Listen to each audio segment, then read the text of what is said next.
Hello बच्चों, welcome to trending tutor. स्वागत है आपका एक बार फिर से ट्रेंडिंग ट्यूटर पे। आई होप आप सबकी तैयारी बहुत अच्छे से चल रही होगी और सैम्पल पेपर भी आप सोल्व कर रही होगी। देखो, साइंस का भी सैम्पल पेपर एक आ चुका है, ऐसे ही मैथ्स का भी आएगा। टोटल 10 सैम्पल पेपर आएंगे साइंस और 10 सैम्पल पेपर आएंगे मैथ्स के। तो उनको लगाना मत भूलना, प्रैक्टिस सेशन लगाते रहो। और मैं आपके लिए इंपॉर्टेंट चीज़ों के लेक्चर भी लेके आ रहा हूँ, जैसे केमिस्ट्री की जितनी भी रिएक्शंस हैं वो भी सारी मैं एक साथ आपको करा दूंगा। तो जुड़े रहें ट्रेंडिंग ट्यूटर के साथ, आपके बोर्ड्स के एग्ज़ाम बहुत अच्छे जाने वाले हैं। चलो, आज हमारा लेक्चर है ह्यूमन आई के ऊपर। कुछ बच्चों की डिमांड थी कि सर बाकी बचे हुए लेक्चर्स भी करवा दो, तो उसी से रिलेटेड हमारे ये लेक्चर्स हैं। एक ह्यूमन आई है, 2 से 3 लेक्चर में ये ख़त्म हो जाएगा। तो आज है हमारा फर्स्ट लेक्चर, तो चलिए स्टार्ट करते हैं। और जिसने सब्सक्राइब नहीं किया भी सब्सक्राइब कर दो और वीडियो को ज़्यादा से ज़्यादा शेयर कर दो। चलो, ह्यूमन आई। ह्यूमन आई के बारे में आप सबको पता है, हमारी आँख हमारे लिए कितनी ज़्यादा वैल्यूएबल है, ठीक है ना। हमारे बहुत वैल्यूएबल है, बहुत ही सेंसिटिव सेंस ऑर्गन है, ठीक है। थोड़ी सी डस्ट भी लग जाए तो आपको पता है कितनी प्रॉब्लम हो जाती है इसमें। और हमारी आँख के ज़रिए ही हम पूरे के पूरे वर्ल्ड को बहुत सुंदर तरीके से देख पाते हैं। और साथ ही साथ हमारी ह्यूमन आई किस चीज़ का यूज़ करती है, फिजिक्स के किस फिनोमेना का यूज़ करती है, जिससे हम पूरे वर्ल्ड को देख सकते हैं, है ना। तो human I works on the refraction of light. Human I works on the refraction of light. हमारे आँख के अंदर लेंस है, कॉर्निया है, उसमें क्या होता है, रिफ्रैक्शन होता है। देखो, कोई भी ऑब्जेक्ट है, ऑब्जेक्ट पे लाइट स्ट्राइक करेगी, यहाँ पे क्या होगा, रिफ्लेक्शन होगा। अब यहाँ पे अगर रिफ्लेक्शन ना हो तो हमें ये ऑब्जेक्ट नहीं दिखाई देगा। पहली चीज़, पहला इंपॉर्टेंट चीज़ क्या है कि ऑब्जेक्ट क्या करे, लाइट को रिफ्लेक्ट करे। और ये जो रिफ्लेक्टेड लाइट है, ये जब आपकी आंखों में जाएगी तब आपको चीज़ें दिखाई देंगी, विजिबल रहेंगी। और जब ये आपकी आंखों में जाएगी तो यहाँ पे आंख के अंदर कौन सा फिनोमेना हो रहा होता है, रिफ्रैक्शन हो रहा है। आंख के अंदर कौन सा फिनोमेना हो रहा है, रिफ्रैक्शन हो रहा है, ठीक है। लेंस जो है, देखो सिंपल सी बात है, आपने लाइट वाले चैप्टर में पढ़ा है, जो मिरर होते हैं बेटा, मिरर वर्क करते हैं रिफ्लेक्शन पे। मिरर्स का प्रिंसिपल क्या होता है, रिफ्लेक्शन। लेंस जो होते हैं वो वर्क करते हैं रिफ्रैक्शन पे। लेंस किस पे वर्क करते हैं, रिफ्रैक्शन पे। और हमारी आंख के अंदर भी कौन सा लेंस होता है, कॉन्वेक्स लेंस होता है। हमारी आंख के अंदर कौन सा लेंस है, कॉन्वेक्स लेंस है। लेंस है तो हमारी आंख भी किस फिनोमिना पे काम कर रही है, रिफ्रैक्शन पे काम कर रही है, ठीक है। हमारी आंख भी किस फिनोमिना पे काम कर रही है, रिफ्रैक्शन पे काम कर रही है। तो मेन पार्ट हमारी ह्यूमन आई के कौन कौन से हैं, कॉर्निया, आइरिस, प्यूपिल, सेलेरी मसल्स, आई लेंस, रेटिना, ऑप्टिक नर्व, ठीक है। तो इन्हीं सब पार्ट्स के कॉम्बिनेशन से हम चीज़ें देख पाते हैं। इन सब का अलग अलग काम है, तो ये आपको ध्यान भी रखना है। आई बॉल, अब ये क्वेश्चन एमसीक्यू में पूछा जाता है। हमारी जो एक एडल्ट की आँख जो होती है, उसकी जो आई बॉल होती है, उसका डायमीटर कितना होता है, अप्रोक्सीमेट 2.5 सेंटीमीटर के आसपास ये डायमीटर रहता है। ये एडल्ट का है, ठीक है। और आपसे एडल्ट का ही पूछा जाता है, ह्यूमन की आँख का आई बॉल का डायमीटर बता दो। तो एमसीक्यू का ये क्वेश्चन बनता है, तो इसको ध्यान रखना, ठीक है। अब यहाँ पे इस स्लाइड को, इस पीडीएफ को एज इट इज़ डाउनलोड कर लेना। इसमें सारी चीज़ें आपके लिए लिखी हुई हैं, नोट्स आपके लिए बने हुए हैं। चलो, वन बाय वन करके हम इन सभी इंपॉर्टेंट पार्ट्स को पढ़ना स्टार्ट करते हैं कि कॉर्निया का क्या काम है, आइरिस का क्या काम है। चलो, ये रहा आपके सामने डायग्राम। सिंपल सा डायग्राम है, ये आपको बनाना आना चाहिए, ठीक है। तो अब यहाँ पे जो इंपॉर्टेंट पार्ट्स हैं, ये देखो दिखाया हुआ है। ये जो पूरे का पूरा है, ये क्या है, रेटिना। ये जो पूरी स्क्रीन है ना, ये क्या पार्ट है, रेटिना है, रेटिना। और ये हमारी आँख का फ्रंट पार्ट है, ठीक है। ये बैक एंड है, आपकी आँख के पीछे वाला भाग, जो यहाँ से आगे किससे कनेक्टेड होगा, ब्रेन से कनेक्टेड होगा। और ये आपकी आँख के आगे वाला पार्ट है। इससे पहले क्या है, फ्रंट में हमारा कॉर्निया। इससे पहले क्या है हमारा, कॉर्निया, फिर आइरिस। तो देखो कॉर्निया क्या होता है, cornea, the front part of the eye is called cornea. Cornea हमारी आँख का फ्रंट पार्ट होता है। It is made up of transparent substance and is bulging outward. जो जो चीज़ें इंपॉर्टेंट है उस पर मैं, वैसे तो सारा ही इंपॉर्टेंट लिख के लेके आया हूँ, फिर भी जो चीज़ें आपको बिल्कुल ध्यान रखनी है वो आप, मैं मार्क करता चलूँगा। The outer surface of cornea is convex in shape, very important. Outer surface of cornea is convex in shape. Even हमने बात कही ना, हमारी आंख किस प्रिंसिपल पे काम कर रही है, रिफ्रैक्शन पे काम कर रही है। तो मोस्ट ऑफ द रिफ्रैक्शंस जो होता है वो कॉर्निया से ही हो जाता है। जो लाइट आती है अबाउट 70 to 80% रिफ्रैक्शन आपका कॉर्निया से हो जाता है। बाकी जो बचा हुआ रिफ्रैक्शन है वो किससे होता है, ये लेंस जो लगा हुआ है इस लेंस से होता है। ठीक है, तो सबसे ज़्यादा रिफ्रैक्शन किस पार्ट से हो रहा है, ये क्वेश्चन बहुत बार पूछा गया है, यहाँ लिख के भी लेके आया हूँ। The light coming from the object enters through the I through cornea. हमारी आंख में जो लाइट आ रही है वो कॉर्निया से ही हमारी आंख के अंदर एंटर करती है, और यहाँ पे it refract 70 to 80% of the light incident on it.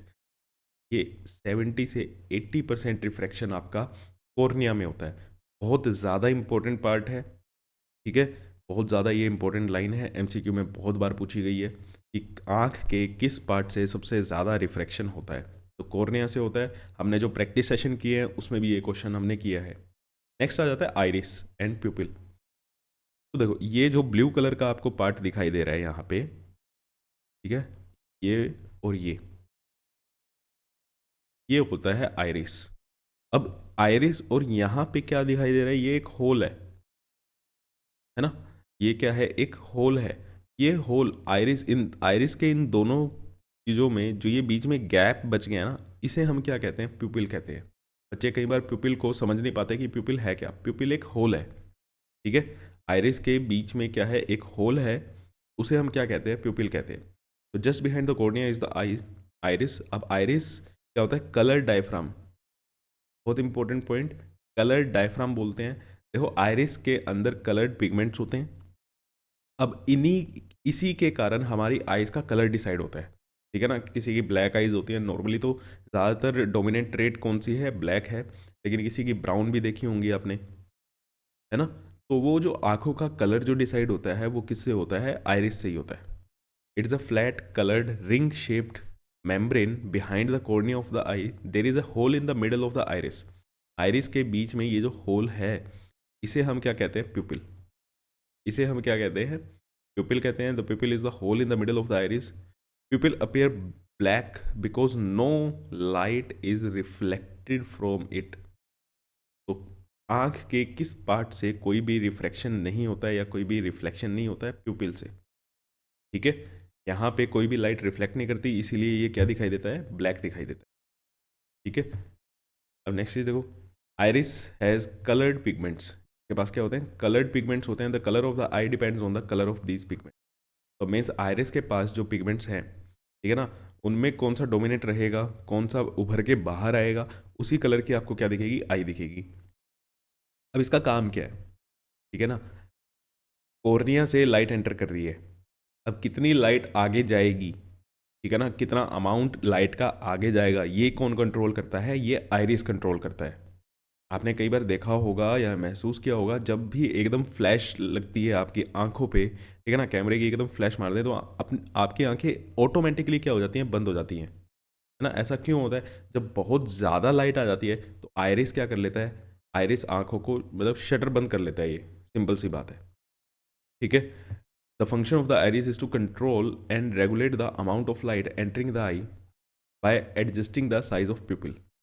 अब देखो लाइट यहाँ से आनी है, अब ये होल है, अगर ये होल ही क्या हो जाए, छोटा हो जाए तो कम लाइट आएगी ना। तो जब आपकी फ्लैश लाइट लगती है आंखों पे, है ना, जब बाहर इंटेंसिटी बहुत ज़्यादा है लाइट की, तो ये आइरिस क्या करता है, ये प्यूपिल के साइज को कम कर देता है। प्यूपिल कॉन्ट्रैक्ट कर जाता है ताकि कम लाइट आपकी आंखों में आ सके। और जब आप अंधेरे में देखते हो कहीं पे, तो आइरिस क्या करता है, ये प्यूपिल के साइज को बढ़ा देता है, इंक्रीज कर देता है, ताकि ज़्यादा से ज़्यादा लाइट आपकी आंखों में आ सके। ठीक है, तो फंक्शन समझ आ गया आइरिस एंड प्यूपिल का क्या होता है। आइरिस क्या करता है, प्यूपिल के साइज को कंट्रोल करता है, ठीक है। तो when the intensity of the outside light is high, अगर बाहर की लाइट की इंटेंसिटी हाई है, प्यूपिल क्या कर जाएगा, कॉन्ट्रैक्ट कर जाएगा ताकि कम लाइट आपकी आंखों में आए। और जब बाहर बहुत कम लाइट है तो प्यूपिल एक्सपेंड कर जाएगा ताकि ज़्यादा लाइट आपकी आंखों में आ सके। नेक्स्ट है आई लेंस।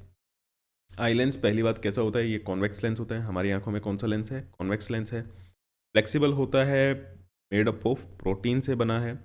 और इसकी खास बात क्या है, इसकी फोकल लेंथ ना फिक्स नहीं होती। हमारी आंखों में जो आई लेंस है उसकी फोकल लेंथ फिक्स नहीं होती। अब आई लेंस के साथ ये क्या लगे हुए हैं, ये येलो कलर का आपको जो दिखाई दे रहा है ना, ये जो है ये सिलरी मसल्स हैं। अब ये सिलरी मसल्स क्या करते हैं, इस लेंस को खींच के पतला भी कर सकते हैं या इस लेंस को थोड़ा सा लूज करके मोटा भी कर सकते हैं। तो इन दोनों से क्या होता है, इन दोनों कंडीशन में क्या होता है, आई लेंस की फोकल लेंथ चेंज हो जाती है। अब फोकल लेंथ क्यों चेंज हो रही है, ताकि ऑब्जेक्ट की इमेज आपकी रेटिना पे बन सके, क्योंकि फिक्स नहीं है ना ऑब्जेक्ट। आप ये तो है नहीं कि हर बार आप सेम डिस्टेंस पे रख के ऑब्जेक्ट को देखते हो। आप आंखें खोल के अगर बाहर देख रहे हो तो आपको, आप सड़क पे खड़े हो जाओ, इतनी चीज़ें आपको दिखाई देती है। और सभी के सभी ऑब्जेक्ट अलग अलग डिस्टेंस पे होते हैं। सभी के सभी ऑब्जेक्ट क्या होते हैं, अलग अलग डिस्टेंस पे होते हैं। तो अलग अलग डिस्टेंस पे ऑब्जेक्ट होने के बाद भी आपको वो दिखाई दे रहे हैं, मीन्स उनकी अच्छे से इमेज कहाँ पे बन रही है, रेटिना पे बन रही है। और अगर इसकी फोकल लेंथ फिक्स रहेगी तो डिफरेंट ऑब्जेक्ट्स जो डिफरेंट डिस्टेंस पे हैं उनकी इमेज रेटिना पे बनाना बहुत मुश्किल हो जाएगा। तो इसीलिए जो हमारा कॉन्वेक्स लेंस होता है हमारी आंखों का, इसकी फोकल लेंथ फिक्स नहीं होती, इसकी फोकल लेंथ फ्लेक्सिबल होती है, चेंज होती रहती है। करता कौन है, सिलरी मसल्स। करता कौन है, सिलरी मसल्स। ठीक है। लेंस कौन सा है, कॉन्वेक्स लेंस है। कितना रिफ्रैक्शन होता है यहाँ से, 20 to 30% रिफ्रैक्शन होता है हमारे लेंस से। ज़्यादा कहाँ से हो जाता है, कॉर्निया से। ठीक है। तो देखो अब ciliary muscles, ciliary muscles changes the thickness of eye lens while focusing. जब हम फोकस कर रहे होते हैं, देख रहे होते हैं, तब सिलरी मसल्स क्या करती हैं, आई लेंस की फोकल लेंथ को चेंज करती हैं। In other words the focal length of eye lens can be change by changing the shape. Shape change कर दो, अभी जैसे मैंने बना के दिखाया, by the action of ciliary muscles. By the action of ciliary muscles. जब सिलरी मसल्स रिलैक्स होते हैं, जब सिलरी मसल्स रिलैक्स होते हैं, eye lens become thin. Eye lens क्या हो जाता है, पतला हो जाता है। Ciliary muscles relax. अब आपको इस डायग्राम में थोड़ी सी कंफ्यूजन हो सकती है। सिलरी मसल्स के रिलैक्स होने से आई लेंस पतला हो रहा है, रिलैक्स होने से तो आई लेंस क्या होना चाहिए, मोटा होना चाहिए, है ना। आप देख गलत साइड से रहे हो। सिलरी मसल्स रिलैक्स होने का मतलब है जब ये ऊपर की तरफ हो। सिलरी मसल्स रिलैक्स होने का मतलब क्या है, जब ये ऊपर की तरफ रहें। अगर ये सिलरी मसल्स ऐसे खींचेंगे, अब ऐसी स्टेट में होंगे तो क्या है, वो टेंस्ड है। अब इस स्टेट में ये क्या है, रिलैक्स्ड है। ये क्या है, रिलैक्स स्टेट है। रिलैक्स स्टेट है, इधर की तरफ ये रिलैक्स होंगे। ठीक है। इधर की तरफ रिलैक्स होंगे तो ये सेल लेंस क्या हो जाएगा, ये खींचेगा। लेंस खींचेगा तो ये पतला होएगा। पतला होगा तो इसकी फोकल लेंथ क्या हो जाएगी, इंक्रीज कर जाएगी। फोकल लेंथ क्या होगी इसकी, इंक्रीज करेगी। देखो यहाँ पे लिखते हैं, अगर सिलरी मसल्स रिलैक्स करेंगे तो आई लेंस क्या हो जाएगा, थिन हो जाएगा। आई लेंस बिकम थिन। और ये थिन होगा तो इसकी फोकल लेंथ क्या हो जाएगी, बढ़ जाएगी। फोकल लेंथ बढ़ेगी तो पावर क्या हो जाएगी, कम हो जाएगी। फोकल लेंथ बढ़ेगी तो पावर क्या हो जाएगी, कम हो जाएगी। अब ये कॉन्ट्रैक्ट करेंगे, ठीक है, सिलरी मसल रिलैक्स थे, ये खींचेंगे, ये टेंस हो जाएंगे। जब ये खींचेंगे तो लेंस क्या हो जाएगा, देखो मैं आपको यहाँ पे थोड़ा सा बना देता हूँ। अगर ये सिलरी मसल्स टेंस्ड कंडीशन में आ जाए, अब ये ऐसे आ गए, ये खिंच गए, सिलरी मसल्स खिंच गए हैं, तो लेंस क्या हो गया बेटा, लेंस आपका मोटा नहीं हो गया। लेंस मोटा हो जाएगा तो इसकी पावर क्या हो जाएगी, बढ़ जाएगी। फोकल लेंथ क्या हो जाएगी, कम हो जाएगी। ठीक है। सिलरी मसल्स ये किस स्टेट में है, अब ये टेंस स्टेट में है। क्लियर है। तो सिलरी मसल्स अगर आपके टेंस रहेंगे, अब किस साइड से देखना है टेंस है या नहीं है, आप ये डायफ्राम वाली साइड से देखोगे, ऊपर वाली साइड से। तो आई लेंस क्या हो जाएगा,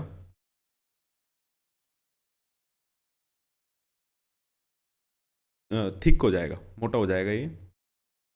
और आई लेंस अगर थिक हुआ तो फोकल लेंथ कम हो जाएगी, पावर बढ़ जाएगी। फोकल लेंथ कम हो जाएगी और पावर क्या होगी, बढ़ जाएगी। ये चीज़ आपको ध्यान रखनी है सिलरी मसल्स के बारे में कि कब कैसी स्टेट में रहते हैं। यहाँ मैंने बना के दिखा दिया है। अब ये बच्चों के मन में डाउट यही रहता है, वो इधर से देखते हैं, ठीक है ना, वो इधर साइड से देखते हैं, जबकि देखना आपको ऊपर वाली साइड से है कि टेंस रहेंगे या रिलैक्स रहेंगे, वो ऊपर वाली साइड से देखना होता है। चलो नेक्स्ट है रेटिना। अब रेटिना ये पूरी की पूरा जो फिल्म है, ठीक है, फिल्म कह सकते हो, ये है आपकी रेटिना। यहाँ पे थोड़ा सा गैप आता है, ठीक है, ये एक गैप आता है जिसको हम बोलते हैं ब्लाइंड स्पॉट। यहाँ पे आपकी इमेज नहीं बनती, मतलब अगर बन भी गई तो दिखेगी नहीं। यहाँ पे अगर आपकी फोकस हो गई इमेज तो वो चीज़ आप देख नहीं पाओगे, इसको ब्लाइंड स्पॉट बोलते हैं। अभी देखते हैं इसके बारे में। तो रेटिना क्या होता है? रेटिना स्क्रीन है जहाँ पे आपकी इमेज बनती है, ठीक है। Retina is behind the eye lens and at the back part of eye, आँख के पिछली साइड होता है, ठीक है। The retina of the eye is just like a film in the camera. The retina is a delicate membrane having a large number of light sensitive cell. अब यहाँ पे ये जो रेटिना है इसके पास दो तरह के सेल्स होते हैं, ठीक है। दो टाइप के सेल्स होते हैं, कौन कौन से? Rod cells and cone cells. ये दोनों ही लाइट सेंसिटिव हैं। अब इन दोनों का काम क्या है? एक आपको कलर देखने में हेल्प करता है और एक आपको अंधेरे में देखने में हेल्प करता है, ठीक है। जैसे आपने सुना है कि जो पिजन होता है, कबूतर होता है, उसको रात को अंधेरे में दिखाई नहीं देता, है ना। अंधेरा जैसे ही होता है वो बस कबूतर उड़ना बंद कर देते हैं, वो एक जगह पे बैठ जाते हैं। कभी नोटिस करना ये चीज़, क्यों? उनको रात को दिखाई नहीं देता। जबकि आउल जो होता है उसको रात को बहुत क्लियरली दिखाई देता है ना। ये सब कैसे हो पा रहा है? क्या सबकी आंखें अलग अलग हैं? आंखें सबकी सेम है, लेकिन वहाँ पे किसका फ़र्क है? इन सेल्स का फ़र्क है। एक सेल्स जो होते हैं वो आपको डिम लाइट में देखने में हेल्प करते हैं, एक सेल्स जो होते हैं वो आपको कलर्ड ऑब्जेक्ट देखने में हेल्प करते हैं। तो यही लिखा हुआ है, the retina is a delicate membrane having a large number of sensitive cells, light sensitive cells called rod cells and cone cells which respond to intensity of light. जो रोड सेल्स होते हैं वो इंटेंसिटी पे focus रहते हैं, और जो cone cells होते हैं वो आपको कलर्ड ऑब्जेक्ट देखने में हेल्प करते हैं। आप अलग अलग कलर के डिस्टिंग्विश कर पाओ, वो उसमें कौन से सेल आपकी हेल्प कर रहे होंगे, कौन सेल्स आपकी हेल्प कर रहे होंगे, ठीक है। कई बार आपने सुना है कि कलर ब्लाइंडनेस हो जाती है, किसी को रेड कलर ब्लू कलर नहीं दिखता, तो वहाँ पे उसके कौन सेल्स में प्रॉब्लम है, उसके पास उस स्पेसिफिक कलर के कौन सेल्स नहीं है, उसकी आँख में, या डैमेज हो चुके हैं। तो देखो रोड सेल्स क्या होते हैं? रोड सेल्स और रोड शेप सेल्स होते हैं present in the retina in the eye, sensitive to dim light. Rod cells are most important for the vision in the dim light. मतलब रात के अंधेरे में जब आपको देखना होता है तो उस टाइम आपके रोड सेल्स बहुत ज़्यादा इंपॉर्टेंट होते हैं, क्योंकि यही आपको देखने में मदद करते हैं, ठीक है। अंधेरे में देखने में यही मदद करते हैं। तो अभी हमने जो पिजन का एग्जाम्पल लिया, कबूतर का एग्जाम्पल लिया कि उसको रात को अंधेरे में दिखाई नहीं देता, या आउल को रात को अंधेरे में बहुत अच्छे से दिखाई देता है, तो उनके पास किस चीज़ का डिफरेंस है? रोड सेल्स का। पिजन की आइज़ में रोड सेल्स नहीं होते, ठीक है, और आउल की आइज़ में रोड सेल्स ज़्यादा होते हैं, इसीलिए वो रात के अंधेरे में अच्छे से देख पाता है और पिजन रात को नहीं देख पाते। We can see things to some extent in the dark room और in the darkness in night due to the presence of rod cells in the retina of our eye, ठीक है। तो ये दो एग्जाम्पल से आपको क्लियर हो गया होगा, पिजन एंड आउल वाले एग्जाम्पल से, कि पिजन को रात में नहीं दिखता है, आउल को रात को अच्छे से दिखता है। रीज़न क्या है? Road sales. नेक्स्ट है कौन सेल्स। कौन सेल्स कौन शेप के होंगे? रेटिना में ही होते हैं, सेंसिटिव टू ब्राइट लाइट, मतलब इंटेंसिटी पे फोकस रहते हैं। Cone cells causes sensation of colour of object in are आई। आप अलग अलग कलर देख रहे हो, कोई ग्रीन है, कोई रेड है, कोई ब्लू है, पर्पल है, ये सब चीज़ें आपको कौन से सेल्स देखने में हेल्प कर रहे हैं? Cone cells. अगर आप कौन सेल्स आपके रेटिना में नहीं होंगे, या किसी पर्टिकुलर कलर का कौन सेल नहीं होगा, तो आपको वो कलर नहीं दिखाई देगा। आपने कई बार ये सुना होगा कि कलर ब्लाइंडनेस है किसी को, जब आप लाइसेंस अपना बनवाते हो, अभी तो आपने नहीं बनवाया होगा, है ना, जब आप 18 के हो गए तो लाइसेंस जब आप बनवाने जाओगे तो वहाँ पे एक आई टेस्ट करते हैं वो, जिसमें आपको कलर दिखाए जाते हैं, है ना। वो चेक करते हैं कि कलर ब्लाइंडनेस तो नहीं है, रेड कलर ग्रीन कलर ये आपको अच्छे से दिख रहा है या नहीं दिख रहा। क्योंकि कुछ पर्सन्स होते हैं जिनको कलर ब्लाइंडनेस होती है, पर्टिकुलरली रेड कलर की या ब्लू कलर की, ठीक है, या ग्रीन कलर की। तो वो किस कारण होती है? आपकी कौन सेल्स के कारण। किसी को अगर कलर ब्लाइंडनेस है तो उसके, अगर किसी को ग्रीन कलर की ब्लाइंडनेस है, ग्रीन कलर नहीं दिखाई देता, इट मीन्स उसकी आँख में जो ग्रीन कलर के कौन सेल्स हैं, जो कौन सेल्स ग्रीन कलर को आइडेंटिफाई कर पाएँ, वो नहीं है, ठीक है। उनकी कमी है, इसलिए उसे ग्रीन कलर नहीं दिखाई दे रहा है। तो दोनों चीज़ें क्लियर हैं, कहाँ पे कलर ब्लाइंडनेस के लिए कौन रिस्पॉन्सिबल होते हैं, कौन सेल्स, और रात को अंधेरे के लिए देखने में कौन रिस्पॉन्सिबल हैं, रोड सेल्स। चलो नेक्स्ट है ऑप्टिक नर्व। अब ये ऑप्टिक नर्व क्या है? ये जो आपके बाहर जा रही है, ठीक है ना, नर्व्स जो आगे कहाँ कनेक्ट होंगी, ब्रेन से कनेक्ट होंगी। अब ये क्या करेंगी, यहाँ पे आपकी इमेज बनी। अब कॉन्वेक्स लेंस जो है वो किस टाइप की इमेज बनाता है? वो हर टाइप की इमेज बनाता है। हमारी आंखों में, रेटिना में जो इमेज बनती है, ठीक है, वो कैसी बनती है बेटा? वो real and inverted, real and inverted image बनती है, मतलब उल्टी इमेज बन रही है। अगर आप पेड़ को सही सीधा देख रहे हो, ठीक है, लेकिन रेटिना पे वो कैसा बना हुआ है? रेटिना पे तो वो उल्टा बना हुआ है। रेटिना पे इमेज आपको ऐसे बनेगी, लेकिन फिर भी आपको जो पेड़ पौधे हैं, सभी चीज़ें आपको सीधी दिखाई देती हैं। क्यों दिखाई देती हैं? कैसे वो आपकी दिखाई दे रही हैं? ये ऑप्टिक नर्व से।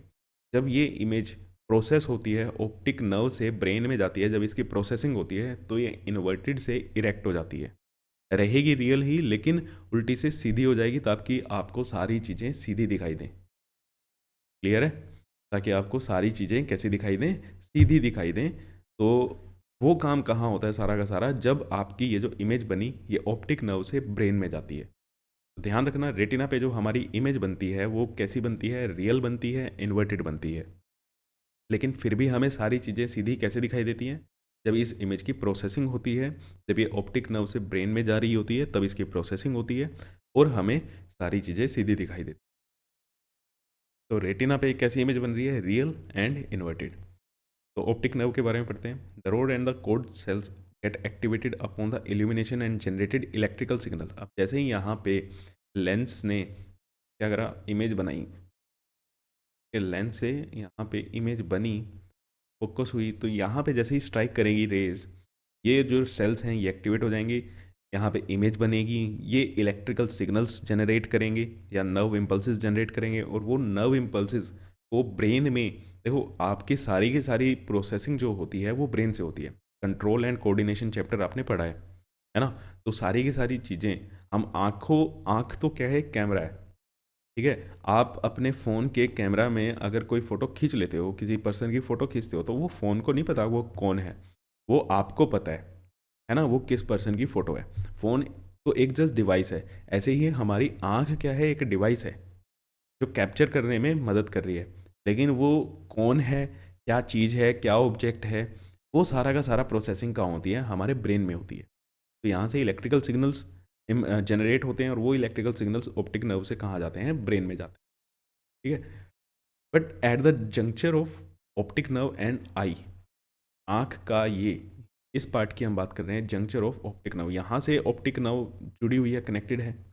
इस पॉइंट पे there is no light sensitive cells, यहाँ पे कोई भी लाइट सेंसिटिव सेल नहीं है।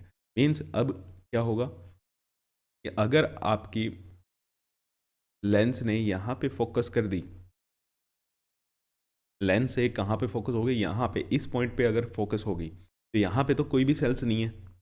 जहाँ पे ऑप्टिक नर्व जुड़ी हुई है ना, आँख और ब्रेन के बीच में जहाँ से ऑप्टिक नर्व जुड़ी हुई है, वहाँ पे कोई भी लाइट सेंसिटिव सेल, मतलब रोड सेल या कौन सेल प्रेजेंट नहीं होते। तो यहाँ से तो इलेक्ट्रिकल इम्पल्सेस जनरेट ही नहीं होंगे। इलेक्ट्रिकल इम्पल्सेस जनरेट नहीं होंगे तो उस ऑब्जेक्ट की फ़ोटो कैसे पहचानेगा ब्रेन? नहीं पहचान पाएगा, क्योंकि ब्रेन के पास यहाँ से कोई इलेक्ट्रिकल सिग्नल्स गए ही नहीं, है ना? तो यहाँ पे तो आपको कुछ भी नहीं दिखेगा। इसीलिए इस स्पॉट को क्या कहा जाता है? Blind spot. इसे हम क्या कहते हैं? Blind spot. There is no light sensitive cell due to which no vision is possible at this spot, this is called blind spot. तो blind spot is the small area of the retina insensitive to light where the optic nerve leaves the eye. तो blind spot क्या होता है? Blind spot वो point है जहाँ पे आपकी ब्रेन से ऑप्टिक नर्व आँख के साथ कनेक्टेड है। और इस पॉइंट पे कोई भी आपका रोड सेल्स, कॉन सेल्स नहीं होते, कोई भी लाइट सेंसिटिव सेल नहीं है, जिसके कारण कोई इलेक्ट्रिकल इम्पल्सेस जनरेट नहीं होंगी। इलेक्ट्रिकल इम्पल्सेस जनरेट नहीं होंगी तो आप उस चीज़ को आइडेंटिफाई आपका ब्रेन कर ही नहीं पाएगा, क्योंकि वहाँ ब्रेन तक सिग्नल गए ही नहीं। ठीक है, तो यहाँ पे अगर कोई भी इमेज बन जाए तो आपको दिखाई ही नहीं देगा ऑब्जेक्ट। बेसिक सी बात ये है। क्लियर है बेटा? तो अभी आप सभी को ये चीज़ें क्लियर हो गई होंगी। तो हमारी आँख कैसे वर्क कर रही है ये सब चीज़ें समझ आ गई है। कॉर्निया से क्या होता है, कॉर्निया से लाइट एंटर करती है। अब कितनी लाइट एंटर करेगी, कितनी नहीं करेगी, वो कंट्रोल कौन करेगा? आइरिस करेगा। कैसे करेगा? वो प्यूपिल के साइज़ को कम कर सकता है या प्यूपिल के साइज़ को बढ़ा सकता है। 70 to 80% रिफ्रैक्शन आपका कॉर्निया से हो जाएगा। फिर ये आगे कहाँ जाएंगी, किससे टकराएंगी? कॉन्वेक्स लेंस से टकराएंगी। 20 से 30% आपका यहाँ पे हो जाएगा। ये फोकल लेंथ इसकी एडजस्ट हो जाती है। कौन करता है? सेलरी मसल्स करते हैं। ठीक, और वो एडजस्ट करने के बाद आपकी इमेज कहाँ पे बनाई जाती है? रेटिना पे। रेटिना पे जो इमेज बनती है वो रियल बनती है एंड इन्वर्टेड होती है, उल्टी होती है। और रेटिना पे ही बहुत सारे लाइट सेंसिटिव सेल्स होते हैं, रोड सेल्स, कॉन सेल्स, जो आपको कम लाइट में देखने में मदद करते हैं और आपको कलर्स को अलग अलग पहचानने में मदद करते हैं। अब यहाँ पे जितने भी आपकी इमेज बनी उन्हीं सब से क्या होता है कि इलेक्ट्रिकल सिग्नल्स जनरेट होते हैं। जैसे ही लाइट यहाँ पे टकराएगी रेटिना पे, तो वहाँ से इलेक्ट्रिकल सिग्नल्स जनरेट होंगे। वो ऑप्टिक नर्व के थ्रू कहाँ चले जाएंगे? ब्रेन में चले जाएंगे, जिससे आपका ब्रेन प्रोसेस करेगा कि आपके सामने जो ऑब्जेक्ट है वो क्या चीज़ है। ठीक है, क्लियर है? अब यहाँ पे दो तरह के क्या होते हैं, लिक्विड प्रेजेंट होते हैं हमारी आंखों में, आंख की शेप को मेंटेन करने के लिए और प्रेशर को बनाए रखने के लिए। तो ध्यान रखना, कॉर्निया और आईलेंस के बीच में जो लिक्विड होता है उसे हम कहते हैं एक्वस ह्यूमर। ठीक है, कॉर्निया, अब ये चीज़ सिंपल आपसे इतना ही पूछे जाएंगे कि एक्वस ह्यूमर कहाँ पे प्रेजेंट है। तो कॉर्निया और आईलेंस के बीच में जो लिक्विड पार्ट है वो एक्वस ह्यूमर है। लेंस और रेटिना के बीच में जो लिक्विड पार्ट है वो क्या है? Vitreous humour. तो हम क्या बोलते हैं? विट्रस ह्यूमर बोलते हैं। भैया आँख की शेप को मेंटेन करने के लिए लिक्विड है, ठीक है, प्रेशर को मेंटेन करने के लिए क्या होता है? ये लिक्विड होता है। ठीक, तो चलो वर्किंग, अभी पूरी की वर्किंग मैंने एक्सप्लेन कर ही दी है आपको। The light ray coming from the object kept in front of us through the cornea of the eye passes through the pupil and fall on the eye lens. The eye lens is a convex lens, so it converges the light ray and produces a real and inverted image of object on the retina. ठीक है, actually the outer surface of the cornea also act as the convex lens, due to which cornea converges most of the light ray entering the eye.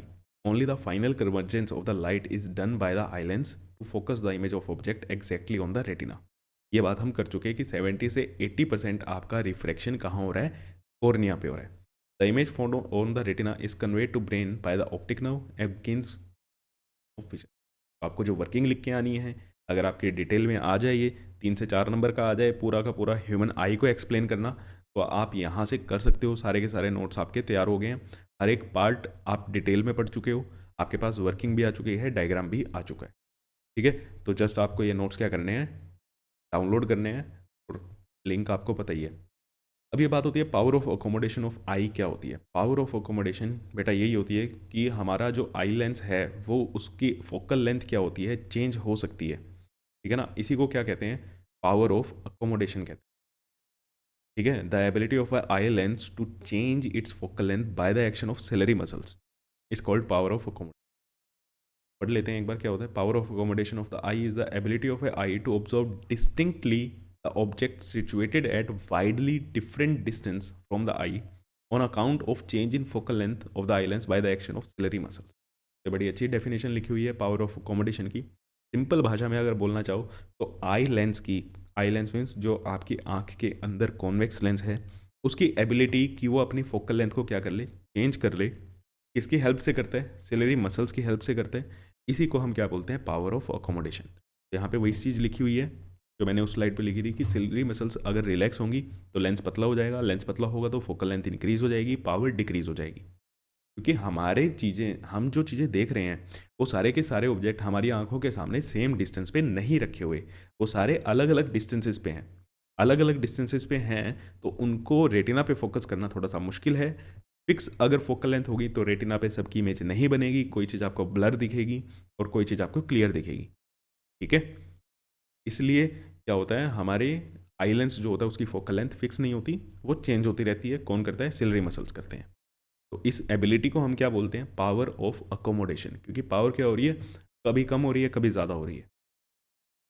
तो यहाँ पे ciliary muscles अब पास रखे हुए हैं object, ठीक है, ऑब्जेक्ट पास है तो लेंस क्या हो गया, ये मोटा हो गया, और मोटा हो गया तो इसकी फोकल लेंथ क्या होगी, एक मिनट यहाँ पे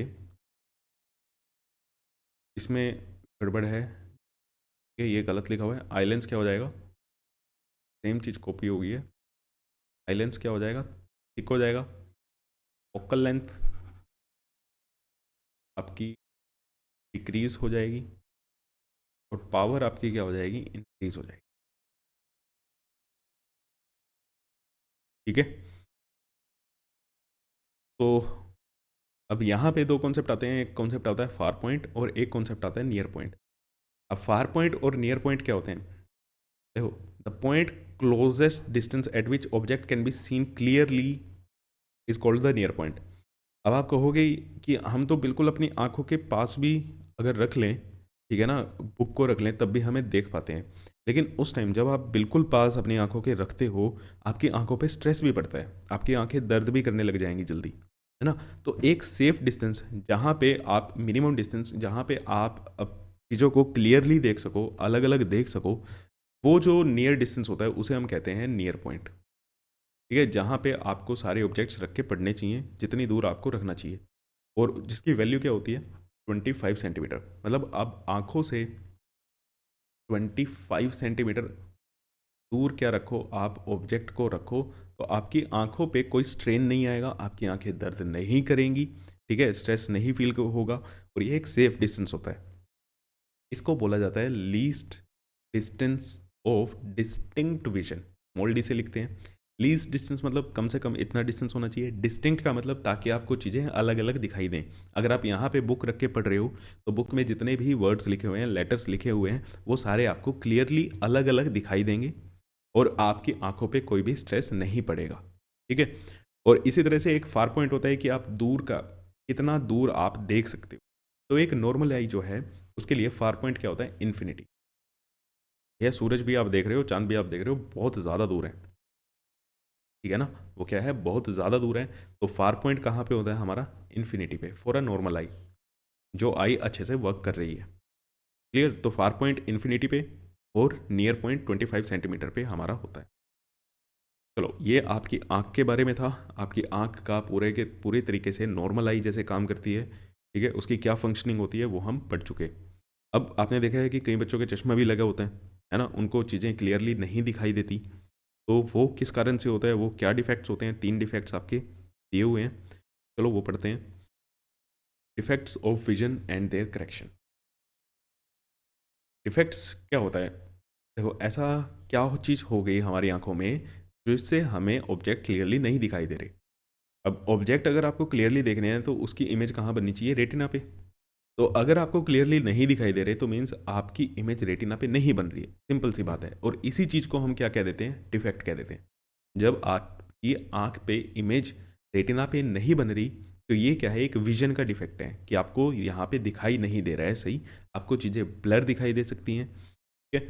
तो इसे हम क्या बोलते हैं, डिफेक्ट ऑफ विजन, या डिफेक्ट्स ऑफ आई भी बोल देते हैं। अब ये डिफेक्ट कितने तरीके के होते हैं, 3 तरीके के आपके सिलेबस में है, मायोपिया, हाइपरमेट्रोपिया और प्रेस बायोपिया, ठीक है। मायोपिया, हाइपरमेट्रोपिया, प्रेस बायोपिया, इन्हीं सब चीज़ों को अभी हमने पढ़ना है, और इनको ठीक कैसे करेंगे वो भी हम देख लेंगे। तो दीज आर रिफ्रैक्टिव डिफेक्ट्स। अब इनको रिफ्रैक्टिव डिफेक्ट्स भी बोला जाता है because they are caused by the incorrect refraction of light rays by the eye lens. अब आई लेंस में अच्छा रिफ्रैक्शन नहीं हुआ, आई लेंस रेटिना पे इमेज नहीं बना पाया, आई लेंस किस पे वर्क करता है, रिफ्रैक्शन पे वर्क करता है, तो इसीलिए इन्हें क्या बोलते हैं, रिफ्रैक्टिव डिफेक्ट्स भी बोला जाता है, ठीक है। तो कैसे ठीक करेंगे, अगर आई लेंस आपका सही काम नहीं कर रहा तो उस लेंस को सही काम कराएंगे किसी और लेंस का यूज़ करके, है ना। तो उसी से हम, तो या तो कॉन्वेक्स लेंस लगाओ या कॉनकेव लेंस की मदद से क्या करेंगे, अपने इन विजन के डिफेक्ट्स को ठीक करेंगे। तो चलो, पहला है मायोपिया। तो मायोपिया क्या होता है, मायोपिया को शॉर्ट साइटेडनेस या नियर साइटेडनेस भी बोलते हैं। मीन्स इसमें क्या होगा बेटा, आपको पास की चीज़ें तो सही दिखाई देंगी, नियर ऑब्जेक्ट्स तो आपको सही दिखाई देंगे, लेकिन आप दूर की चीज़ें नहीं देख सकते। फार ऑब्जेक्ट्स आप नहीं देख पाओगे, दूर की चीज़ें आपको दिखाई नहीं देंगी। ठीक है, तो इस चीज़ को हम क्या कह देते हैं, मायोपिया बोलते हैं। Myopia is the defect of vision due to which a person can not see distant object clearly. दूर की चीज़ें वो साफ नहीं दिखाई देता, पास की चीज़ें वो साफ देख सकता है। तो इसका कारण क्या है, क्यों वो दूर की चीज़ें दिखाई नहीं दे रहा है? Due to excessive curvature of eye lens. Lens का क्या हो गया, कर्वेचर बढ़ गया है, मीन्स फोकल लेंथ क्या हो गई है, कम हो गई है। ये लेंस आपका क्या हो गया, मोटा हो गया। सिंपल सी अगर हम बात करें, लेंस क्या हो गया, मोटा हो गया। लेंस मोटा होने से फोकल लेंथ क्या होगी, कम होगी। फोकल लेंथ अगर कम हो गई, लेंस जब मोटा हुआ, फोकल लेंथ कम हुई, तो वो रेटिना पे इमेज ना बना के रेटिना से पहले ही क्या कर रहा है, इमेज बना रहा है। ये चीज़ होती है मायोपिया में। ठीक है, लेंस क्या हो जाता है, मोटा हो जाता है। या फिर आई बॉल का साइज़ क्या हो जाता है, आई बॉल इलोंगेट कर जाती है, बड़ी हो जाती है। तो इस केस में होता क्या है, the far point of an eye suffering from myopia is less than infinity. तो भैया वो दूर की चीज़ें तो देख नहीं पाएगा, तो हमारा फार पॉइंट क्या होता है, इन्फिनिटी पे होता है। अब उसका फार पॉइंट इन्फिनिटी पे ना रहे, कहीं ना कहीं पास में आ जाएगा, जबकि फार पॉइंट होना कहाँ चाहिए, इन्फिनिटी पे होना चाहिए। तो अब हमें करना क्या है भैया, डिफेक्ट आपको समझ आया, ये डिफेक्ट है क्या? ये फार पॉइंट था, ये खिसक के आगे आ गया। हमें इस फार पॉइंट को वापस से कहाँ भेजना है, पीछे भेजना है, और ये इमेज कहाँ पे बनानी है, रेटिना पे बनानी है। ठीक है, फार पॉइंट कहाँ भेजना है, पीछे भेजना है। फार पॉइंट को कैसे पीछे भेजेंगे देखते हैं। तो देखो, अब दिक्कत क्या हो रही है, ये मायोपिक आई है। ठीक है, ये कौन सी आई है, मायोपिक आई है। आपको दो इमेज तो बना के आनी ही आनी है ऐसी। ये दोनों डायग्राम एज इट इज़ आपको बना के आने पड़ेंगे। ठीक है, देखो जब दूर से इन्फिनिटी से जब आपकी लाइट रेज आएंगी, तो लाइट रेज इन्फिनिटी से कैसी आती है, पैरेलल आती हैं। रे डायग्राम अपने लास्ट चैप्टर में बनाए भी होंगे। तो पैरेलल आ रही है, और वो कहाँ पे मिल रही है, रेटिना से पहले ही मिल रही है। तो बच्चे कंफ्यूज रहते हैं, मायोपिया में कहाँ होता है। मायोपिया में जो इमेज बन जाती है वो रेटिना पे नहीं बनती, रेटिना से पहले बन जाती है, जस्ट बिफोर द रेटिना या इन फ्रंट ऑफ रेटिना। ठीक है, जैसे लास्ट स्लाइड में मैंने आपको बताया। अब इसको ठीक करना है। ठीक है, अब मायोपिक आई के लिए हुआ क्या है, मायोपिक आई के लिए भैया बहुत दूर से आ रही है चीज़ें, तो वो दिख नहीं रही। अगर इस ऑब्जेक्ट को आप पास ले आओगे, ऑब्जेक्ट को फार पॉइंट क्या कर दिया आपने, यहाँ पे ले आए, ये मायोपिक आई ही है। ठीक है, ये क्या है, मायोपिक आई ही है, जिसमें मायोपिया हुआ है, लेकिन उसका फार पॉइंट क्या आ गया, इन्फिनिटी से कम है। अब अगर ये चीज़ बहुत दूर रखी होती तो इसको दिखाई नहीं देती, चीज़ को थोड़ा सा पास लेके आए, तब जाके इमेज कहाँ बन गई, रेटिना पे बन गई। तब जाके इमेज कहाँ बन गई, रेटिना पे बन गई। तो अब हर केस में ऐसा तो नहीं हो सकता भैया, इन्फिनिटी से बहुत दूर से ऑब्जेक्ट उठा के पास में लेके आओ, है ना। अब कोई बिलबोर्ड लगा हुआ है, वो तो उतनी ही दूर लगा हुआ है ना।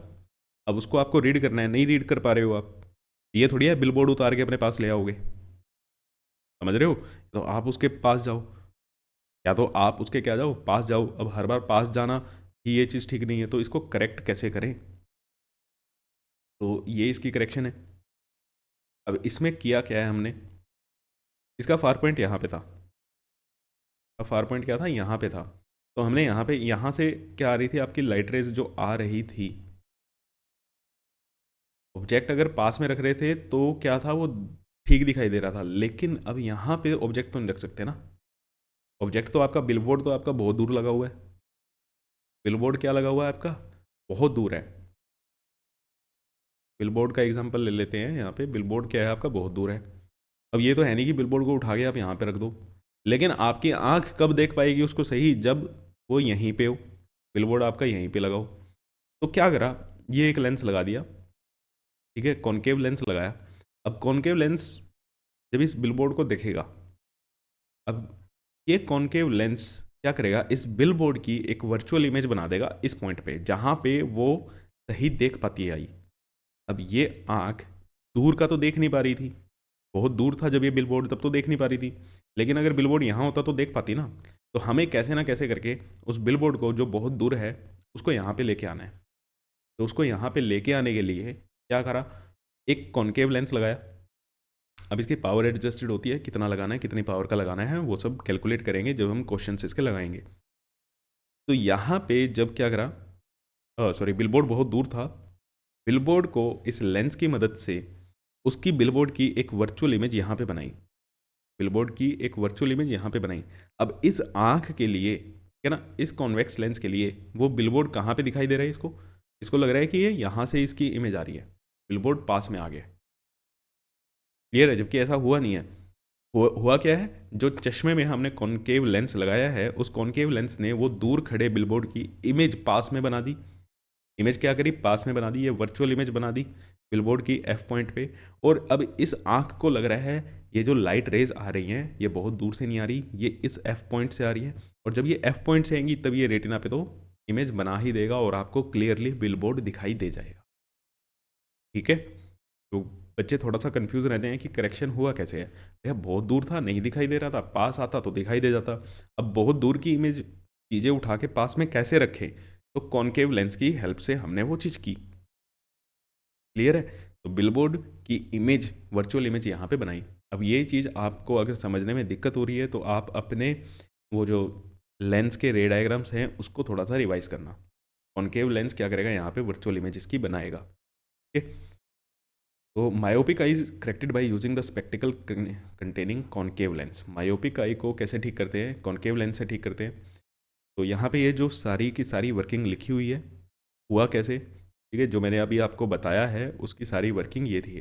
मैंने concave lens suitable power is placed in front of myopic eye, then the parallel ray of light coming from the distant object are first diverged by the concave lens. यहाँ से जो सीधी रेज आ रही थी, ये कॉनकेव लेंस आगे हट गया ना आँख के आगे, तो इसने क्या करा, इसको डाइवर्ज करके इसकी इमेज यहाँ पे बनाई। Due to this the concave lens form a virtual image of distant object at the far point F of the myopic eye. अब इस मायोपिक आई के लिए जो फार पॉइंट था वो तो बेचारा खिसक के यहाँ पे आ गया एफ पे, तो इसने यहाँ पे एफ पे इमेज बना दी। Since the rays of light now appear to be coming from the eye's far point, अब इस आँख को लग रहा है भैया ये तो यहीं से आ रही है rays, therefore they can be easily focused on the retina. ठीक है? तो ये फोकस कहाँ पे कर पा रहा है, रेटिना पे कर पा रहा है, रेटिना पे कर पा रहा है तो आपको चीज़ें दिखाई दे जाएंगी। ठीक है? तो ये था मायोपिक आई के लिए। ऐसे ही सिमिलरली हाइपरमेट्रोपिया, हाइपरमेट्रोपिया को क्या बोलते हैं, फार साइटेडनेस बोलते हैं। मीन्स आपको इसमें नियर बाय ऑब्जेक्ट्स नहीं दिखाई देंगे, पास के ऑब्जेक्ट्स आपको नहीं दिखाई देंगे, दूर के ऑब्जेक्ट्स आप देख पा रहे हो, दूर का दिखाई दे रहा है, पास का दिखाई नहीं दे रहा। कब आपने बड़ों को देखा होगा, देखो जो आपकी एज के बच्चे हैं उनको जो जनरली चश्मा जो लगता है वो आपका पिछले वाला केस है, उनको मायोपिया होता है, उनको दूर का नहीं दिखाई देता। ठीक है? अब ये जो हाइपरमेट्रोपिया है ये आपके पेरेंट्स या ग्रैंड पेरेंट्स को आपने देखा होगा, जब वो अखबार पढ़ते हैं तो एक चश्मा लेते हैं, है ना, उनको पास का नहीं दिखाई दे रहा, पास का नहीं दिखाई देता तो उसको क्या बोलते हैं, हाइपरमेट्रोपिया। ठीक है? Hypermetropia is the defect of vision due to which a person can not see the nearby objects clearly. एक पर्सन को पास के ऑब्जेक्ट्स क्लियरली नहीं दिखाई देते। ठीक है? अब पास के ऑब्जेक्ट्स नहीं दिखाई दे रहे, इसमें क्या हो जाता है, आपका लेंस क्या हो गया, पतला हो गया, लेंस क्या हो गया, पतला हो गया, फोकल लेंथ उसकी बढ़ गई है, पावर उसकी क्या हो गई है, कम हो गई है। फोकल लेंथ जब आपकी लेंस की बढ़ जाएगी तो वो बहुत दूर क्या करेगा, रेज को फोकस करेगा, रेटिना पे फोकस ना करके रेटिना के पीछे ही इसमें इमेज बनती है। कहाँ इमेज बनती है, रेटिना के पीछे ही आपकी इमेज बनती है। और ये मैंने रेज पैरेलल दिखा दी, पैरेलल नहीं आएंगी। ठीक है? मैं आपको डायग्राम में ही दिखा देता हूँ, क्योंकि हमारा नियर बाय ऑब्जेक्ट्स है। पैरेलल कब आती है रेज, जब आपका बहुत दूर ऑब्जेक्ट रखा हो। अब हमें तो पास का ऑब्जेक्ट, पास का पॉइंट कौन सा होता है भैया, 25 सेंटीमीटर पे ना, ये तो बहुत दूर नहीं है, बहुत दूर नहीं है तो रेज पैरेलल थोड़ी आएंगी, पैरेलल ना आके ओब्लिकली क्या आ रही है, रेज आ रही हैं। और जब ये रेज आ रही है, लेंस क्या हो गया, पतला हो गया, पतला होने के कारण रेटिना के भी पीछे जाके आपकी क्या बन रही है, इमेज बन रही है। अब इसको कैसे ठीक करें भैया, हमें कहाँ चाहिए इमेज, यहाँ पे चाहिए। आपका नियर बाय जो डिस्टेंस है, नियर पॉइंट जो है आपका, उसमें प्रॉब्लम आ गई है। ठीक है? रीज़न, लेंस पतला हो गया, फोकल लेंथ बढ़ गया, पावर कम हो गया, या आईबॉल क्या हो गया, छोटी हो गई, आईबॉल क्या होगी, छोटी होगी। अब क्या हो, इसको कैसे ठीक करें, नियर पॉइंट क्या कर दो भैया, पास की चीज़ें नहीं दिखाई दे रही तो दूर की तो दिखाई दे रही है ना, पास की चीज़ें नहीं दिखाई दे रही हैं, दूर की दिखाई दे रही हैं, तो जो पास रखा हुआ है उसको दूर ले जाओ, जो पास रखा हुआ है उसको दूर ले जाओ। तो अब ये देखो कि जब नॉर्मल, तो I point normal near point जो ये था, यहाँ पे तो इसको दिखाई नहीं दे रहा। अगर हम दूर की चीज़ें तो इसको दिखाई दे रही हैं, लेकिन तो इस ऑब्जेक्ट को उठा के दूर रख दो, इस ऑब्जेक्ट को उठा के जब हम दूर रख देंगे, दूर कर देंगे, तो दिखाई देगा। आपने ये चीज़ ऑब्जर्व करना, अगर आपके घर में कोई है जिसको अखबार पढ़ने में दिक्कत होती है तो वो अपना चश्मा मंगवाता है। अगर आप उसको जब तक चश्मा नहीं दे रहे हो, वो क्या करेंगे, वो न्यूज़पेपर को ना थोड़ा दूर करके पढ़ेंगे, न्यूज़पेपर को थोड़ा सा दूर करके पढ़ते हैं। अब जिनको ये चीज़ नहीं पता, उनको बड़ी ना हैरानी सी होती है, अरे ये क्या हो रहा है, पास में तो इसको दिखाई नहीं दे रहा, तो इतनी दूर कैसे दिखाई दे रहा है ना। अब जिसको फिजिक्स के बारे में नहीं पता, आँख के बारे में नहीं पता कैसे काम कर रही है, आप देखना जब वो न्यूज़पेपर अपना पास रख के पढ़ रहे हैं तब तो उनको दिक्कत हो रही है, पढ़ा नहीं जा रहा, तो वो न्यूज़पेपर को क्या करते हैं, दूर करते हैं अपने से, दूर करके उन्हें चीज़ें सही दिखाई देंगी। तो आम पर्सन जिसको फिजिक्स नहीं आती, वो देखता है यार ये बंदा पागल है, पास रख के तो पढ़ नहीं पा रहा, दूर रख के कैसे पढ़ेगा ये। लेकिन उनको ये चीज़ नहीं पता कि उसका नियर पॉइंट क्या हो गया, नियर पॉइंट चेंज हो चुका है। अब नियर पॉइंट उस आई के लिए मोर देन 25 सेंटीमीटर है। ठीक है, हाइपरमेट्रोपिक आई के लिए जो नियर पॉइंट हो जाता है वो मोर देन 25 सेंटीमीटर हो जाता है। ध्यान रखना इस चीज़ का। तो भाई अब इसको क्या करना है, दूर करना है हमें। बात समझ आ गई, इसको करेक्ट कैसे करेंगे, क्या वर्किंग रहेगी हमारी। पास में रखी चीज़ नहीं दिखाई दे रही है, क्यों नहीं दिखाई दे रही, रेटिना के पीछे बन रही है इमेज, तो इस ऑब्जेक्ट को थोड़ा सा दूर कर दो ना, दूर की चीज़ें तो साफ दिखाई दे रही हैं। तो अब इस ऑब्जेक्ट को हमें उठा के ऐसा दिखाना है, आँख को ऐसा दिखाना है कि ये जो ऑब्जेक्ट है ये दूर से आ रहा है, ये जो ऑब्जेक्ट है ये कहाँ है, दूर है। तो इसके लिए हम क्या करेंगे, एक कॉन्वेक्स लेंस क्या करेंगे, लगा देंगे। अब ये कॉन्वेक्स लेंस में देखो, यहाँ था एक्चुअल में ऑब्जेक्ट, यहाँ पे है, यहाँ से रेज ऐसे आई, यहाँ से रेस जब आपके इस चश्मे वाले कॉन्वेक्स लेंस पे पड़ी, तो इसने क्या करा, इसकी एक वर्चुअल इमेज बना दी पीछे। इसने क्या करा, इसकी एक वर्चुअल इमेज बनाई, कहाँ, पीछे की तरफ। अब इस आंख को लग रहा है कि ये जो ऑब्जेक्ट है ये यहाँ नहीं है। अब उसको अपने हाथों से न्यूज़पेपर को दूर नहीं करना पड़ रहा, लेंस लगा के किया क्या, वो जो इंसान जब तक आपने उसको चश्मा नहीं दिया वो हाथ से दूर कर रहा था ना न्यूज़पेपर, अब वो काम कौन कर रहा है, वो काम ये चश्मे वाला लेंस कर रहा है। अब इस लेंस ने क्या करा, इसकी एक वर्चुअल इमेज बना दी एन डैश पे, यहाँ पे दूर बना दी। अब इस आंख वाले लेंस को लग रहा है ये जो रेज आ रही हैं ये यहाँ से एन से नहीं आ रही, दूर से आ रही हैं। जब दूर से आ रही हैं तो वो इमेज कहाँ पे फोकस कर पा रहे हैं, रेटिना पे फोकस कर पा रहे हैं। ठीक है, क्लियर हो गया, समझ आ गया। तो यहाँ पे हाइपरमेट्रोपिया पे जो हमारा नियर पॉइंट है वो चेंज हो जाता है। नियर पॉइंट होना कितना चाहिए, नॉर्मल आई के लिए 25 सेंटीमीटर, लेकिन इसमें हाइपरमेट्रोपिक आई में कितना हो जाता है, मोर देन 25 सेंटीमीटर हो जाता है। उसको दूर की चीज़ें साफ दिखाई दे रही होती।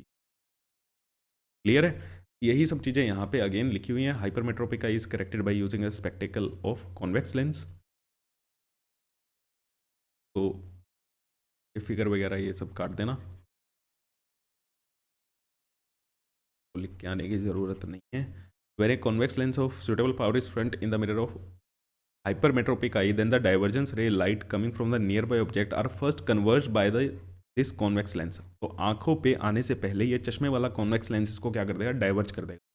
Due to this convex lens the virtual image of the nearby object at the near point N dash, तो ये वर्चुअल इमेज एन डैश पे बना देता है हाइपरमेट्रोपिक आई के लिए, जो एक ठीक पॉइंट है। अगर यहाँ पे एन डैश पे हो तो वो रेटिना पे इमेज फोकस कर देगा। ठीक है बेटा, तो लास्ट है हमारा प्रेस बायोपिया। अब ये प्रेस बायोपिया काफ़ी ओल्ड एज में जाके होता है, आपके ग्रैंड पेरेंट्स की एज में जाके होता है, जिनको ना तो पास का दिखाई देता ना दूर का दिखाई देता। अब आपके घर में अगर ग्रैंड पेरेंट्स हैं तो आपको होगा कि उनके पास या तो दो दो चश्मे होते हैं, है ना सॉरी, तो उनके पास दो दो चश्मे होते हैं, न्यूज़पेपर पढ़ने के लिए अलग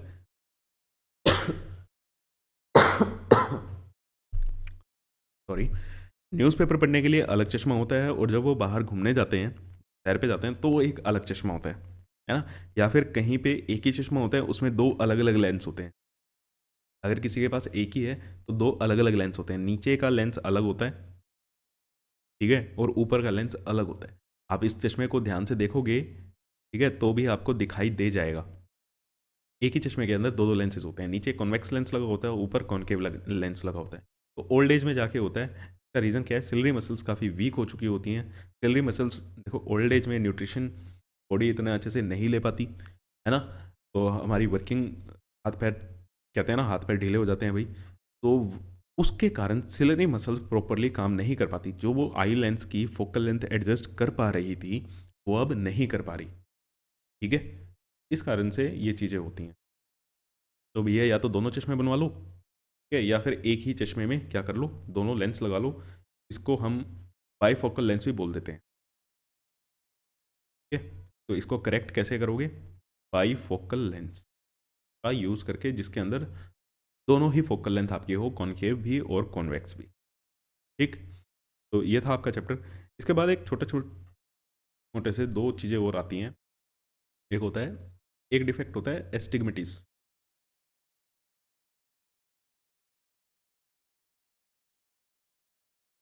और एक होता है कैटरेक्ट।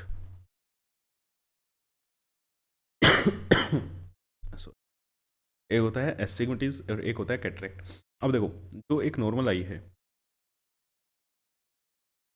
उसको, तो ये तो रे मैं लाइंस लगा रहा हूँ, ये पैरेलल दिखाई दे रही है ना, सारी की सारी लाइंस हॉरिजॉन्टली भी और वर्टिकली भी आपको पैरेलल दिखाई दे रही है। लेकिन एस्टिग्मेटिस में क्या होता है, एस्टिग्मेटिस में आपको ये सही से दिखाई नहीं देंगी, ये कर्व्ड दिखाई देती हैं।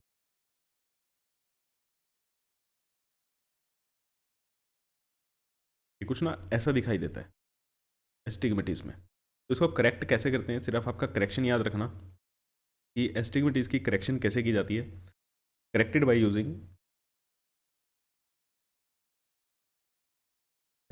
Using cylindrical lens.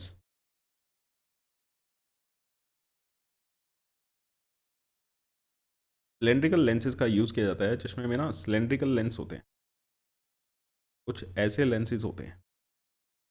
ठीक है, तो उसमें एस्टिग्मेटिस में हो जाता है कि चीज़ें आपको सही नहीं दिखाई देती, पैरेलल नहीं दिखाई देती। ठीक है, कैटरेक्ट में क्या होता है, कैटरेक्ट में एक आई लेंस के ऊपर मेम्ब्रेन बन जाती है, आई लेंस के ऊपर एक मेम्ब्रेन बन जाती है, जनरली प्रोटीन की एक मेम्ब्रेन कर लेते हैं।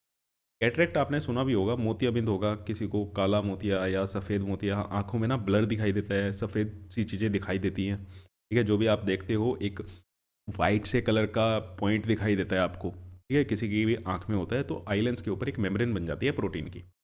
तो अब इसको तो सर्जरी से ही ठीक करते हैं और इसका कोई इलाज नहीं है। तो इसकी सर्जरी किस में होती है, लेसिक, इस सर्जरी का नाम याद रखना। तो लेसिक से हम कैटरेक्ट को क्या करते हैं, ठीक करते हैं। मोतियाबिंद अगर किसी ने सुना हो हिंदी में, है ना, कि कहते हैं किसी को मोतिया हो गया, काला मोतिया, सफ़ेद मोतिया, किसी को ब्लैक कलर का दिखाई दे रहा है, किसी को वाइट कलर का, ना कुछ ऐसा दिखाई देता है, हर टाइम आँख के आसपास कुछ वाइट वाइट सी चीज़ घूम रही है। तो वो होता कैसे है, आई लेंस के ऊपर एक मेम्ब्रेन बन जाती है प्रोटीन की। उसको सर्जरी, उसकी सर्जरी का नाम याद रखना सिर्फ, क्या होता है, लेसिक से हम इसको ठीक करते हैं, लेंस चेंज कर दिया जाता है। कई बार आपने सुना होगा आँख का ऑपरेशन करवा के आए हैं, तो ज़्यादातर ये कैटरेक्ट का ही होता है। ठीक है, तो ये था आपका ह्यूमन आई के बारे में पूरा का पूरा लेक्चर कंप्लीट हो गया है ह्यूमन आई। आगे हम जो इसमें चैप्टर में दूसरी चीज़ें पड़ी हुई हैं, एटमॉस्फेरिक रिफ्रैक्शन, ठीक है, ब्लू कलर ऑफ स्काई, और भी चीज़ें, स्कैटरिंग, डिस्पर्जन, ये सब चीज़ें अगले लेक्चर में आ जाएंगी। और उसके बाद क्या करेंगे, हम इसके पूरे के पूरे न्यूमेरिकल कर लेंगे। ठीक है, जो भी इस पर न्यूमेरिकल बनते हैं, आँख की फोकल लेंथ के ऊपर जो न्यूमेरिकल बनेंगे वो, और जो एनसीईआरटी है वो सोल्व कर लेंगे। तो तब तक के लिए थैंक यू सो मच, मिलते हैं आपसे नेक्स्ट लेक्चर में।